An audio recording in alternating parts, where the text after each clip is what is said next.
গরম গরম crispy chicken fry ready. সাই উঠলেও খুব বাজে অবস্থা হয়, এর থেকে হেঁটে যাওয়া ভালো। আসসালামু আলাইকুম, welcome to my new vlog. আমি সাইমা আপনাদের সামনে হাজির হয়েছি নতুন আরেকটি ভিডিও নিয়ে। আশা করছি সবাই ভালো আছেন।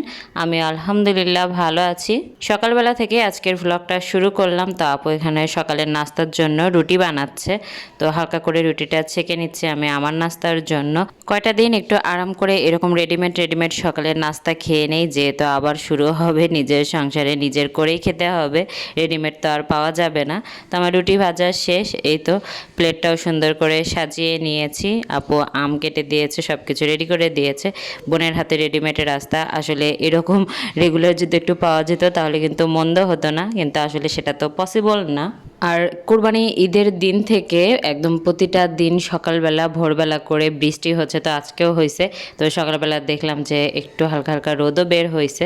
তো আমি বেলকনিতে বসে এখানে হলো সকালের নাস্তাটা সেরে ফেলছি।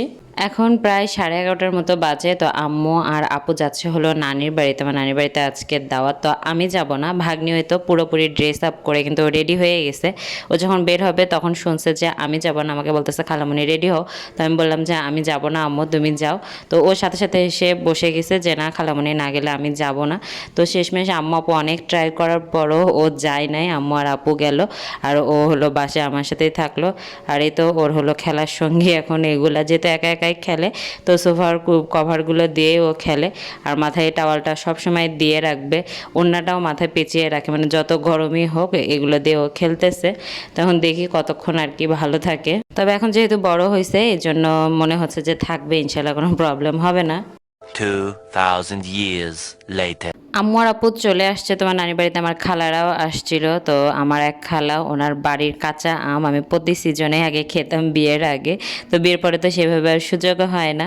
তো খালা শুনছে যে আমি বাসায় আছি, যার কারণে আমার জন্য এখানে কিছু কাঁচা আম পাঠাইছে। খালার গাছের ফজলি আম, বাড়িফোর আম, আরও কিছু চারা গাছের আম ছিল, এগুলো সবগুলোই কাঁচা। সাথে কাঁঠালের বীজ দিয়েছে অনেকগুলো, মানে অনেকগুলো কি বলবো, এতগুলো তো লাগবে না। আমি আসলে কাঁঠালের বীজ ভর্তাটা পছন্দ করি, তো অনেক পরিমাণে দিয়েছে। আর সাথে হলো কচু, এগুলো একদম অনেক সুন্দর করে কেটে দিয়েছে, যেহেতু আমাদের বাসার এলাকাতেও আসলে কচু সেভাবে পাওয়া যায় না। তো আম্মু খালাকে বলে রাখছিল, তো এই তো খালা দিছে। আমি বাড়িতে আসলে সাধারণত এটা নিয়ে যাওয়ার ট্রাই করি। রাতের বেলায় এখানে আম্মু হলো আমার পছন্দের করলা চচ্চড়ি রান্না করতেছে। আম্মুর হাতের করলা চচ্চড়ির ভাজিটা আমার ভীষণ পছন্দ, মানে আম্মু কীরকম করে যেন করে যে একটুও করলার তিতা লাগে না। তো এখানে হলো ছোট ছোট যে আলুগুলো, অছেলা আলু, মানে চালটা না ছিলেই যে আলুগুলো খাওয়া হয়, তো সেইটা দিয়ে এই করলা চচ্চড়ি আরও মজা লাগে। তো আম্মু সেইটাই হাতে মেখে আমার জন্য রান্না করতেছে। আজকে রাতে ইনশাল্লাহ এটা দিয়েই খাওয়া হবে। মানে আমি বাসায় আসার আগেই বলে রাখছিলাম যে যে কী কী খাবো, যেহেতু 5 মাস পরে যাচ্ছি।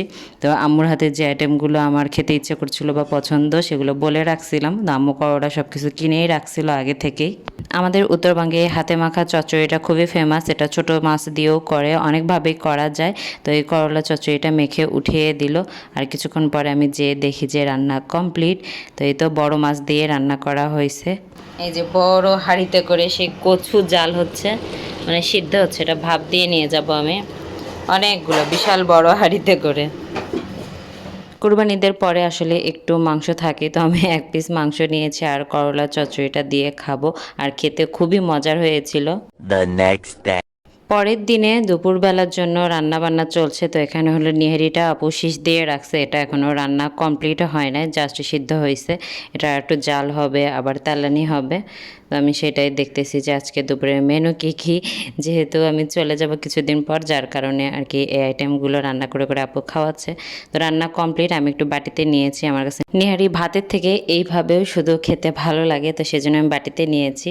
আজকে সব আমার আবদারের আইটেমগুলো রান্না হচ্ছে। করলা চচ্চড়ি আম্মু করে খাওয়ালো, আর এখানে হলো কাঁচা কাঁঠাল, যেটা হলো মাংস দিয়ে রান্না করে। সব এলাকাতে করে কিনা জানি না, আমি বাসায় ঈদের আগে একদিন এসেছিলাম, ওই দিন করেছিল, তবে আমার কাছে ওইটা বেশি টেস্টি লাগে না, কারণ আমি বাসায় সবসময় খেয়ে থাকি, খুবই মজার হয়। তো আপুকে বললাম যে একদম মজা মজা করে রান্না করো। তো এই তো কাঁঠালটা আলাদাভাবে সিদ্ধ করা থাকে, মাংসটা আলাদাভাবে সিদ্ধ করাই থাকে। এই জন্য রান্নাটা করতে বেশি সময় লাগে না, জাস্ট পেঁয়াজ মরিচ ভেজে সব মশলা দিয়ে কাঁঠালটা আর একটু সুন্দর করে কষিয়ে নিয়ে তার ভিতরে মাংস দিয়ে একসাথে কষানোর পরে এই যে ঝোল দিয়ে দিল। আর এটা মাখো মাখো টাইপের হয়, তো আমার কাছে তো ভীষণ মজা লাগে। রান্নাটা প্রায় কমপ্লিট। তো এটা আপনারা চাইলে এমনিও খেতে পারবেন, আবার ভাতের সাথে খেতেও তো ভীষণ মজা লাগে। প্রতিবার বাসায় আসলে একটা কমন আইটেম থাকে, সেটা হলো চিকেন ফ্রাই করা। তো এখানে হলো আপু চিকেনটা একদম রেডি করে পিস পিস করে কেটে দিছে, তো সেটা আমি মশলা দিয়ে মেখে নিচ্ছি। আর আমরা কিছুক্ষণ পর একটু বাইরে যাব, যার কারণে এটা মেরিনেট করে রেখে যাব, যেন এসে সন্ধ্যার নাস্তা হিসেবে খেতে পারি।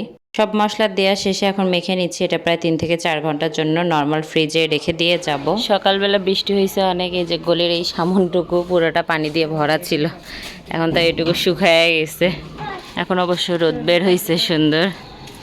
আনিফা, ওই যে রাস্তায় হলো ঈদের জ্যাম শুরু হয়েছে, সবাই বাড়ি থেকে এখন কর্মস্থলে ফিরতেছে, সেটার জ্যাম বাস দাঁড়ায় আছে রাস্তায়। মানে বিশ্ব রোডের তো কাজ হচ্ছে, আবার আমাদের এই গলিতে ড্রেনের কাজ করে রাস্তার অবস্থাও খারাপ।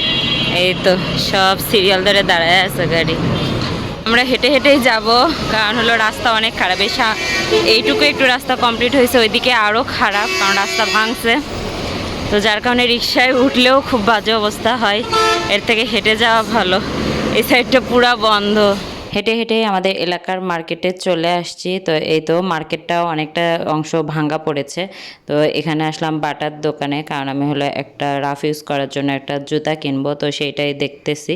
তো এই জুতাগুলো হলো স্টেপের আগে ইউজ করা হইতো, তবে টাঙ্গাইলে আমি স্টেপের সেরকম ভালো কালেকশন দেখছিলাম না। তো বাটাতে প্রাইসটাও কম পেয়ে গেলাম, তো মনে হলো যেহেতু রেগুলার ইউজের জন্য তো আর বেশি টাকা নষ্ট করার দরকার নেই, এটাই নিয়ে ফেলি। তো টুকটাক এরকম কিছু রাউন্ড ব্যান্ড এগুলো কেনাকাটা ছিল। আমরা 2 বোন মিলে বের হয়েছিলাম, মানে বাসায় আসার পর আজকে ফার্স্ট টাইম বের হয়েছি। রাস্তা এত খারাপ যে বের হওয়ার সাহস হয় না। আর প্রিন্টের দোকানে আসছি হলো আমার টিকিট প্রিন্ট করার জন্য, মেইনলি এই কাজটার জন্যই আসছি, সাথে বাকি কাজগুলো করে নিচ্ছি। তো এখানে হলো আমি একটা লোহার কড়াই কিনবো, আমার অনেক দিনের ইচ্ছা একটা লোহার কড়াই কেনার। তো মাঝারি সাইজের, বাট কোয়ালিটি একদমই ভালো দেখতেছিলাম না, তো অনেক খোঁজাখুঁজি পর মাঝারি সাইজের একটাই পেলাম। হ্যান্ডেলটা একটু বাঁকা ছিল, অনেকগুলোর ভেতরে এইটাই আর কি ভালো পাইলাম। আর এটা নাকি আরএফএলেরও লোহার করা হয়, আমি আগে জানতাম না। এই তো আমাদের কাজ শেষ, এখন হলো বাসায় যাচ্ছি। এখনও রিক্সা নিতে পারি নাই, এই যে জ্যাম দেখছিলাম এখন মনে হচ্ছে আরও বেশি। তবে ঢাকা থেকে যেগুলো আসতেছে ওই বাসগুলো একদম ফাঁকা, মানুষই নাই। আমরা ওই পাশে রাস্তা পার হতে পারি না, এই যে কাদা দিয়ে 3 জনের পাশে। চলো বাসায় যাই ক্লিন করবো, চলো। হ্যাঁ, এই যে রাস্তার অবস্থা। মেরিনেট করা চিকেনগুলো বের করে নিলাম, আর এখানে তো ময়দা আর হলো এটা কি গুঁড়ামরিচ আর লবণ মিক্সড করে নিছি।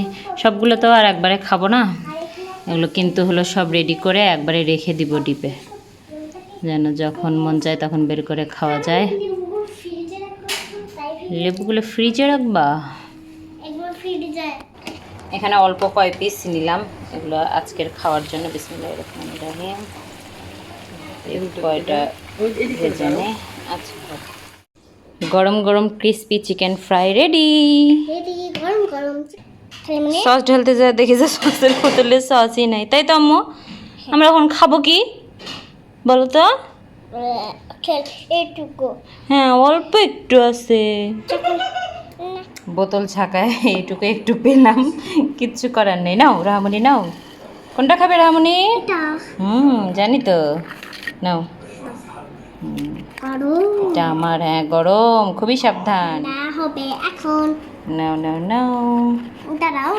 বিসমিল্লাহির রহমানির রহিম। গরম।